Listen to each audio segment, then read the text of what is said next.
Hello, welcome back to the YouTube channel. Before I go through today's deck, thank you to everybody who's come and subscribed to the YouTube channel over the last few days. As I record this video, we've hit 415 subscribers, so I'm really pleased for that. So thank you to all the new subscribers who have been here. If you're new here, please, there should be a subscribe button turning up in the bottom right hand corner of the screen in a second. If you can hit it as well and just join the team, I'd really appreciate it. Getting that much closer to 500, which is my magic number for this year. But anyway, enough with my thank yous for now. This is Marchesa, Dealer of Death. Blue, black and red for a 3/4 human rogue. And whenever you commit a crime, you may pay 1. And then you get to look at the top 2. 1 in your hand, 1 into your graveyard. Okay then, crime committing, targeting opponents, anything they control, and all cards in their graveyards we know is a crime. That's what today's deck's built around, and it does use a lot of the Outlaw Thunder Junction cards. So here we go. Hope you enjoyed this one as much as you enjoyed the other ones this week. Just to do the prices, I know people like these. $775 in dollars, 75 tickets on Magic Online. There are reasons for this, and there are going to be a few cards I point out you can drop and replace with other things we go through the deck tech if you want to take the cost down. So, anyway, here we go. Start at the beginning. Lots of creatures. It is getting to the point where we have to play the creatures to do this. So, first up, Blood Artist, because that targets a player when something dies. Dead-Eyed Duelist is from OTJ. Obviously, pay 1, tap it, deal damage to target opponents. That gives you a way to commit a crime in someone else's turn. Dockside Extortionist is here. We do need the ramp, so the treasures help. This is one of the cards you can take out, because on MTGO at the moment it's shot back up to 10.5 tickets. And I believe in real life it's even more expensive, yeah. $85, so you can drop that out if you don't want to play it and just play something a little bit more in your price range. Shock maybe, it just works as well, but it just doesn't give you the ramp. Anyway, I'll leave the prices on MTGO because that's where I play most of my decks nowadays. Going from there, Duelist of the Mind. Power equals the number of cards withdrawn this turn. And when we commit a crime, you may draw a card. If you do discard a card, it only triggers once each turn. So you're going to have a 0/3 flyer a lot of the time, but sometimes you'll have a 2/3, 3/3, 4/3. Just depends what happens. Generous Plunderer automatically triggers and gives you a crime on your upkeep by giving your opponent a treasure. Possibly opponent who's behind, because help them out and they don't attack you usually on MTGO. Give them the treasure token, so yep, and then attack someone else with loads of artifacts to get the damage in. Magda, the Horde Master, we commit a crime, we get another treasure, and we can sack 3 of the treasures off to get a Scorpion Dragon. I did a whole deck about this earlier on, so go back through the YouTube channel and find that one. Nightscape Familiar makes an appearance. First time I've played the Familiar for a long time. Like this one because it regenerates and it makes our blue and red spells a little bit cheaper to cast, so it does help. Raven of the Fell Omens also comes in from OTJ. Commit a crime. Each opponent loses a life, we gain a life, triggers only once a turn. That's fine. Servant of the Stinger, when it deals combat damage to a player, if we've committed a crime this turn, which we hopefully will have done, you may sacrifice the Stinger. If you do, search your library for a card, put it in your hand, then shuffle. Nice little 1/3 death touching guy that turns into basically a vampiric tutor that doesn't pay, it costs you 2 life. Vadmir, New Blood, also makes appearance to get bigger. Hopefully we'll get up to 4+1/+1 counters, so it gets menace and lifelink. Vile Smasher, the Gleeful Grenadier. We have a lot of mercenary outlaws coming into play, so again, this deals the whole let's commit a crime thing. Karavek the Punisher gets interesting when we commit the crimes. I'm not going to say that losing the 2 life is a small thing, it isn't, but copying a card that's in your graveyard and replaying again, it's not always the worst thing in the world to happen. Lazvet, Familiar Stranger, just gets bigger when we get to copy a creature from a graveyard. You may exile a card from a graveyard. If a creature card was exiled this way, Lazvet becomes a copy of it until the end of turn. Only triggers once a turn, but it can give you a big attacker. Mayhem Devil, the ultimate crime committer, especially if we're sacking treasures from our dockside. Get to ping things quite happily and commit crimes whenever. Anger makes an appearance because, well, we want to try and give us things haste if we can, and this seems like the easiest way to do it, in all honesty. There's not much graveyard removal going on outside of crime decks, so you should be alright to get the anger going. Gwen de Courcy just is fun. It's a 3/5 legend, it's an old set. I think in real life this is a fairly pricey card, but we could just tap it, target player, so commit a crime, discards a card at random. It does help sometimes. Urabrask, we casting instant sorceries, we have a few, and when we do, deals 1 damage to target opponent. crime committing. Zelvor, Elatrul Exile. Whenever you next cast an instant or sorcery spell that targets a single opponent or a single permanent opponent controls, for each other permanent, choose that player or permanent they control, copy that spell, and then the copy targets the chosen player or permanent. Basically just gives you a way of copying some of the things come along.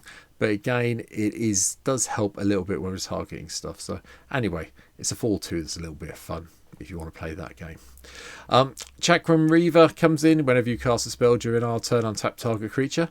It goes with the Slinger because the Slinger will do 2 damage with a cost for red mana to a target player, crime committing.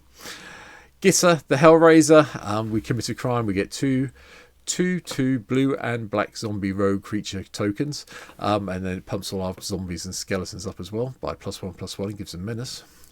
Tergrid, God of Fright, is not here for the creature side. I'm just going to put this here now. The chance of us playing Tergrid as a creature are so remote in this deck is ridiculous.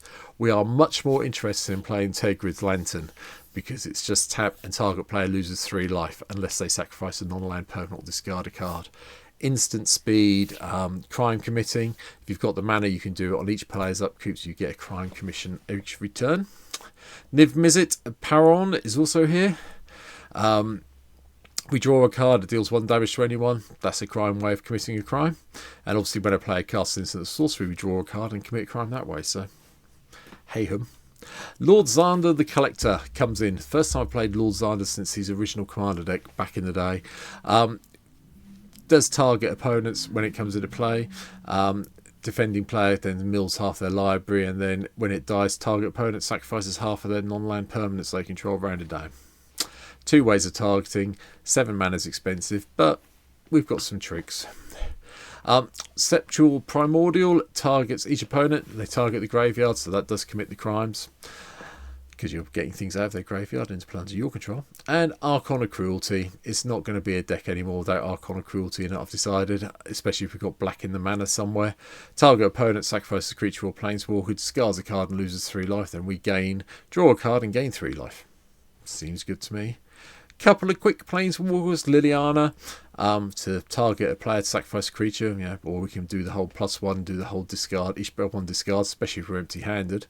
And Chandra Pyromancer, just the +1 pings up an opponent who commits a crime for us. Spell-wise, there's a few. Gitaxian Probes here, Lightning Bolt. I'm not going to go through them all. These are all common ones. Preordain, Reanimate is the one I was talking about to nick things out of graveyards. Abray to deal with anything that's annoying us. Chain of Smog is probably one you're not expecting, but it does target a player. And if they bounce it back at you, oh well, so be it. Chainer's Edict, you get to target someone, they get to sacrifice something. Counterspell and Mana Drain gives a little bit of control. Cyclonic Rift bounces everything once we get to the overload costs. Terminate to take out a creature that's annoying us. Jessica's Will because, get and add a red for each card and target player opponent's hand, commits a crime, and then you get to exile the top 3 if you've got Marchesa in play. Prismari Command, you can deal 2 damage to an opponent to trigger it that way and get a treasure token. Fine by me. Chain Reaction, Damnation, and Blasphemous Act control the board. And Prophetic Bolt is just because I like playing this card. I'm not saying it's any good. You can drop this card out, play something else, but the Bolt for me is always just a fun one to have. The 4 damage and get a card from your top 4 into your hand and the rest on the bottom of your library. It's all good. We have a few artifacts. We have the usual ramp selection in Soul Ring, Arcane Signet. Fellwell Stone is making an appearance for the first time for a while. 1 of each of the respective talismans plus Thought Vessel. But artifacts, Codex Shredder targets an opponent, so mill them away, target, commit a crime. Glasses of Urza commits a crime by looking at their hand. And Scrabbling Claws, target player removes a card in his or her graveyard from the game. All 3 ways, all 1 drops. Nice, easy ways of committing crimes early.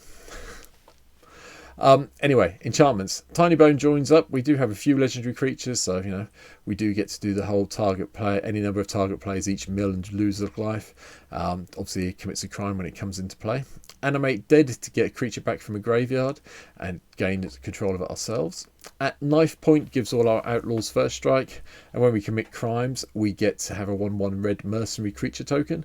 Only triggers once a turn, but again you can trigger things in your opponent's turn if you can to commit the crimes to get the tokens. Court of Cunning, even if you were not the monarch, any number of target players each mill 2 cards. Targeting again, committing crimes in your upkeep. Not the worst time to do it. Intimidation campaign, enters the battlefield, each opponent loses 1 life and you gain 1 life, and when you commit a crime you may return it back to your hand. So yeah, we'll go with that. That sounds fun. Ristic Study just lets us have a bit of card draw. Double Down to cast to get some extra assassins and mercenaries and things. We do have a few non-legendary ones in play, so he says desperately trying to find some of them. Thought we did, maybe I don't. Okay, that might be an over mistake on my part then. That could come out, but anyway, we'll leave it in for now. I know, there you go, Dead-Eye Duelist. You get 2 Dead-Eye Duelists. Maybe take Double Down out. I thought I was going to have more, and then I have done when I put it in. My mistake, but I think I'll leave it in for now for a bit of fun. And finally, Rakdos joins up, get a creature card back from our graveyard with a couple of +1/+1s on it, and then when the legendary creatures die, deals damage equal to that creature's power to target opponent. Crime committing. Lands only 36. We don't, we're not too heavy, apart from the top end here, but maybe we'll be reanimating these guys. So blue, black and red lands all the way through. The sack lands are here, like Blood Crypt. I've also included Field of the Dead because we need some zombies and some blockers, and we have enough different lands. 4 of each basic land, just to make sure that we can get there. Plus my usual Reliquary Tower, Temple of the False Gods, Xander's Lounge, and the other dual tri-land, which I can't remember the name of now. There it is, Crumbling Necropolis is also here. But that's it. That's today's talk through Marchesa, Dealer of Death. I've just realised I've done this whole video without having Marchesa on the screen, so apologies for that. But I hope you enjoyed it. I hope you can see the benefit of playing this deck. I will be playing it on stream very soon. There will be a stream tomorrow night, Friday night as I record this. Usually I'll be streaming tonight when you watch this on Thursday if you're my side of the timeline. If not, sorry, it's still Wednesday if you're watching this in the States. But this will be played probably on Friday night, and if not on Sunday afternoon when I'm streaming. There's a link below down to my Twitch screen. Come and give me a follow over there. And yeah, hopefully, if you aren't there soon, I'll see you on Twitch very soon. Take care. Thanks for watching. Bye.